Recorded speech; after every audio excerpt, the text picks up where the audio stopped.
কি খবৰ? মোৰ ভিডিঅ'টো শ্বেয়াৰ আৰু লাইক কৰিব দেই।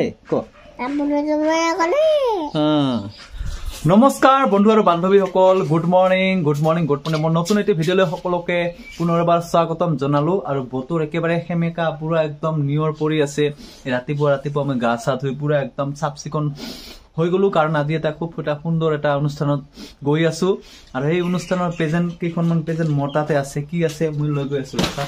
ইয়াত কি আছে প্ৰেজেন্ট, এইবিলাক চাপ, এইবিলাক ইয়াত ধুনীয়া এইবিলাক প্ৰেজেন্ট, এইবিলাক কিতাপ আছে। ইয়াত গোটেই কিতাপে এইবিলাক প্ৰতিযোগিতাত অংশগ্ৰহণ কৰিছে, সিহঁতসকলক প্ৰেজেন্ট দিব।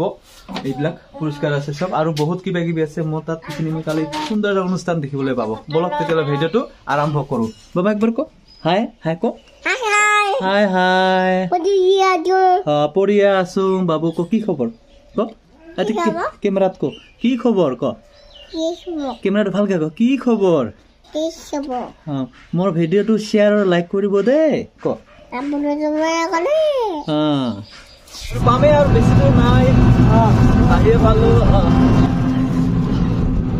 পাই গলো এই আহি পাই গলো। এইখন হৈছে গেটখন, চাওক। এই গেটে মাজেদি সোমাই যাব লাগিব চালগোছা জাতীয় বিদ্যালয়, বংকিম চন্দ্ৰ পদ্মপ্ৰিয়া ৰায়চৌধুৰী সোঁৱৰণী। চাওক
বঢ়িয়া হৈছে।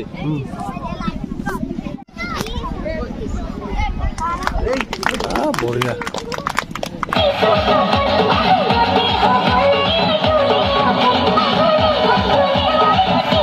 आज 12 महीने में आ ही गया रंगाली बिहू बसंत ऋतु में।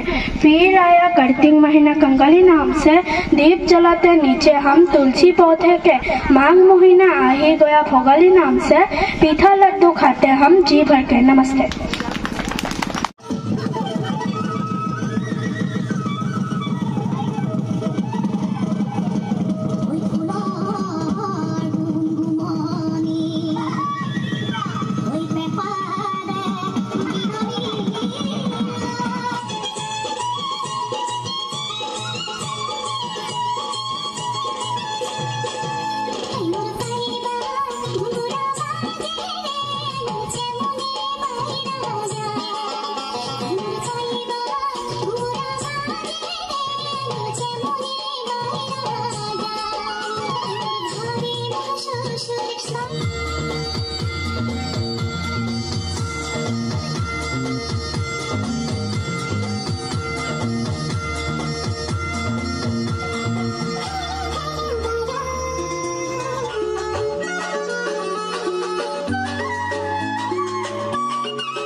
তোমার নাম, তোমার দেউতার নাম, তোমার মার নাম সব জানে।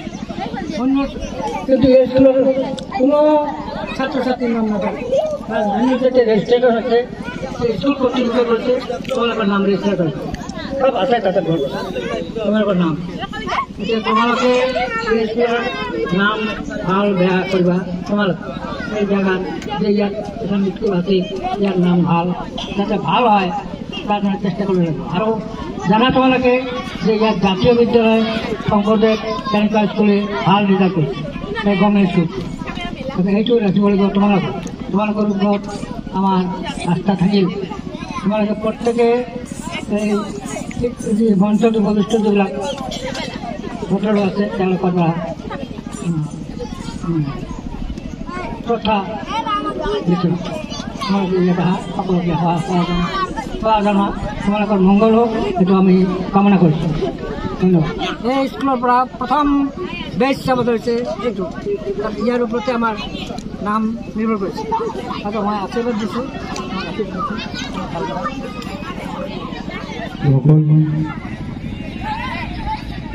শালকচা সমবায় সমিতিৰ চেয়াৰম্যান ডাঙৰীয়া, এইখন বিদ্যালয়ৰ সন্মানীয় শিক্ষক শিক্ষয়িত্ৰীসকল, লগতে শ্ৰদ্ধাৰ গাৰ্জেনসকল আৰু মৰমৰ ছাত্ৰ ছাত্ৰীসকল। যেতিয়া ছাত্ৰ ছাত্ৰীবিলাকক সুধো তুমি কি হ'বা, কোনোবা কয় ডক্টৰ হ'ম, কোনোবা কয় ইঞ্জিনিয়াৰ হ'ম, কোনোবা কয় IAS অফিচাৰ হ'ম, কোনোবা কয় ACS অফিচাৰ হ'ম, মানে চাকৰি। আমি একচুৱেলি স্কুল কিয় পঢ়োঁ? চাকৰি পাবৰ কাৰণে স্কুল পঢ়োঁ। আৰু ময়ো পঢ়িছোঁ, চাকৰি পাবৰ কাৰণে স্কুল পঢ়িছোঁ। চাকৰি পোৱা নাই বেলেগ কথা, কিন্তু ময়ো চাকৰি পাবৰ কাৰণে স্কুল পঢ়িছোঁ।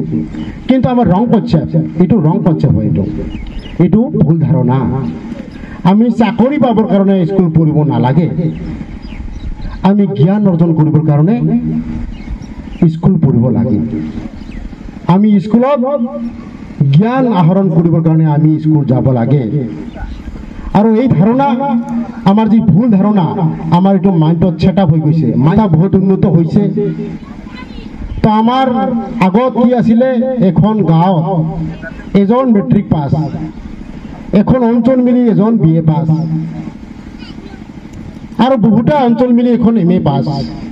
তো এতিয়া কি হ'ল, গাঁৱে গাঁৱে BA পাছ, গাঁৱে গাঁৱে মানে ঘৰে ঘৰে BA পাছ, ঘৰে ঘৰে MA পাছ। যিমানে শিক্ষাৰ সংখ্যা বাঢ়িছে সিমানে আকৌ বৃদ্ধ আশ্ৰমৰ সংখ্যাও বাঢ়িছে। তাহলে আমাৰ শিক্ষা গ্ৰহণ কৰি আমাৰ লাভ কিডাল হ'ল? আমি উচ্চ শিক্ষাৰ শিক্ষিত হৈ আমাৰ লাভ কি হ'ল? আমি যদি নিজৰ দেউতা আৰু মাককে যদি আমি মানে চাব কপাল দিব নোৱাৰো, তেনে এনেকা শিক্ষা আমাক নালাগে। এনেকা শিক্ষা আমাক কিয় লাগে? আমি যদি সঁচাকে জ্ঞান অৰ্জন কৰিবৰ কাৰণে স্কুল পঢ়ো, তেনেহ'লে আমাৰ জ্ঞান ক'ত গ'ল, ক'ত হেৰাই গ'ল?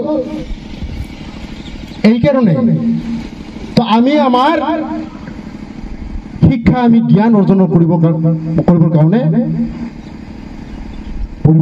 কৰিব লাগে। স্কুলৰ মিটিঙত আহিছোঁ, নিশ্চয় আমাৰ আয়োজক সৈতে মোক সন্মান দিছে আৰু বহুত ডাঙৰ ডাঙৰ মানুহক লগ পাইছোঁ।